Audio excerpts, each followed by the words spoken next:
Hi, how are you? Good. How are you? Good, good, good. It's been a while. Good to see you. What brings you here today?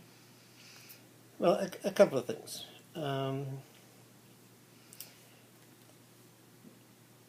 as you know, or I don't know if you know, but I've been in recovery for about 3 or 4 years. In addition to recovery, I've also been in therapy. Um, my addictionologist, psychiatrist, had diagnosed me with depression. He said, there are different types of depression, he said, but he basically just gave me general depression. Gave me some medication. Ultimately, the medication that I'm currently using is Effexor. Okay. In terms of my recovery, I've been sober for a couple of years. I've been through the steps. I have a sponsor. I'm working in a program. I go to a support group even. I sponsor people as well. Is that AA or NA? Uh, it is AA, even though I have a lot of drug use in my history. I just feel more comfortable in Alcoholics Anonymous than I do in Narcotics Anonymous. Okay. Um, I think I'm working a pretty good program. The issue that I'm struggling with more than anything is even though I'm sober, I'm recently my dad had died. Oh, I'm sorry to hear that.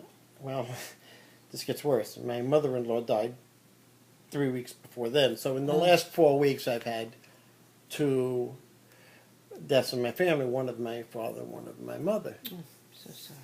So, with that being said, I'm feeling a little overwhelmed. I got a lot on my plate. Mm-hmm. I don't know exactly. I'm getting a lot of different feelings and a lot of confusion. I just feel overwhelmed. Okay. Okay. So just so I could make sure that I'm hearing you correct, you've been in recovery for a few years, about 2 years now, 3 years, Yeah, 3 years, right? and 3 years, and you've been through the steps. You have a sponsor. You go to AA. Um, you've been diagnosed with depression by your psychiatrist, who's an addictionologist. Okay, and you're on Effexor. How is that working for you? It's working fairly well. What I'm struggling with is not so much that I have depression that's being untreated, because that's not the case. The effects is helping me. Where I'm struggling is the feeling I'm overwhelmed. You're feeling overwhelmed at this time, Yeah. and it's been. Let me understand. It's been since the two deaths have happened, and were you feeling overwhelmed before? Maybe a little bit, but it certainly wasn't all that. I didn't feel like I needed really to address it. Okay. I felt tinges of it, but nothing like what I'm feeling now. Okay. Got it. Okay. So let me ask you a few questions. Okay. Tell me a little bit about your routine, your daily routine. Being you're talking about feeling a little overwhelmed, I'd like to hear what your daily routine When you is say about. routine is, are you asking me what I do when I get up? Well, Kind of yeah, thing? your daily routine. Okay. Give me an idea from the time you wake up to the time you go to sleep. All right. The first thing I do when typically I wake up, I hit my knees. I pray. I have a little book that read my meditations out of. Okay. It gets me kind of centered and focused. I then typically have coffee and go take my medication, my Effexor. Okay. I'm just thinking. Then I go to work.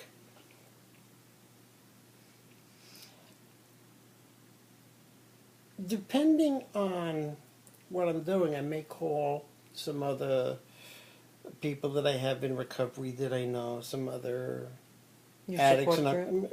or just not even necessarily just my support group, but other guys that have the same disease that I have. I call my sponsor. Um, I go to the gym. I work out a little bit.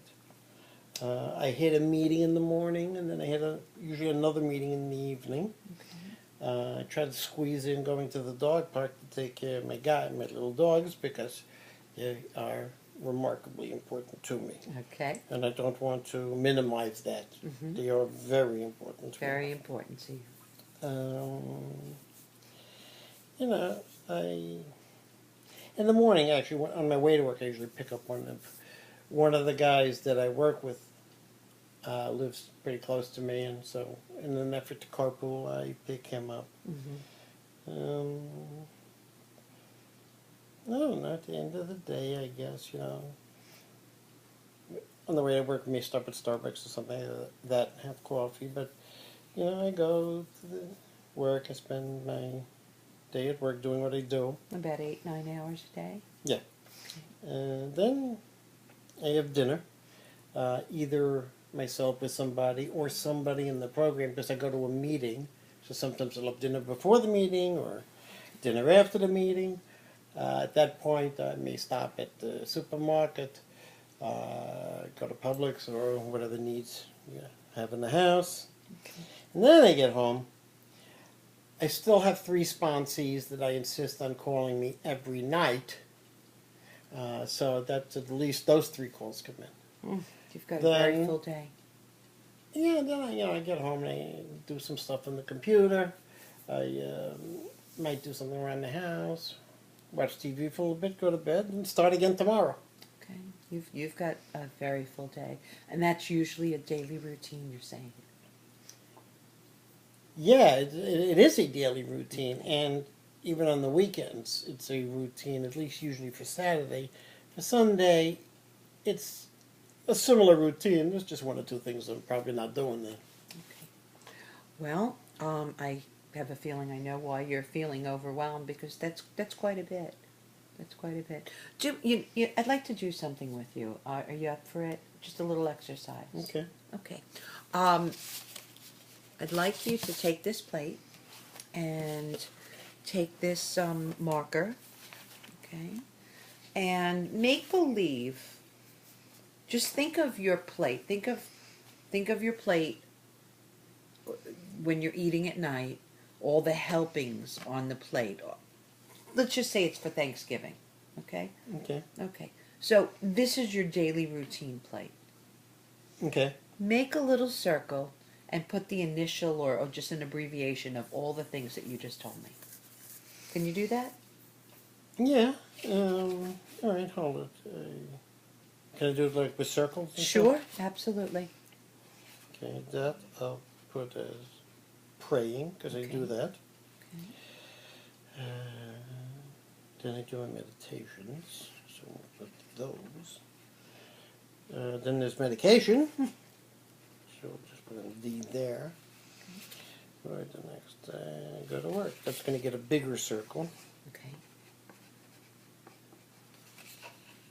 Very interesting. I've never done anything like this before. Then I have a little Starbucks thing there. Then talk to my little posse, not my sponsees necessarily, but my posse of Your guys. posse. Let me think what else here.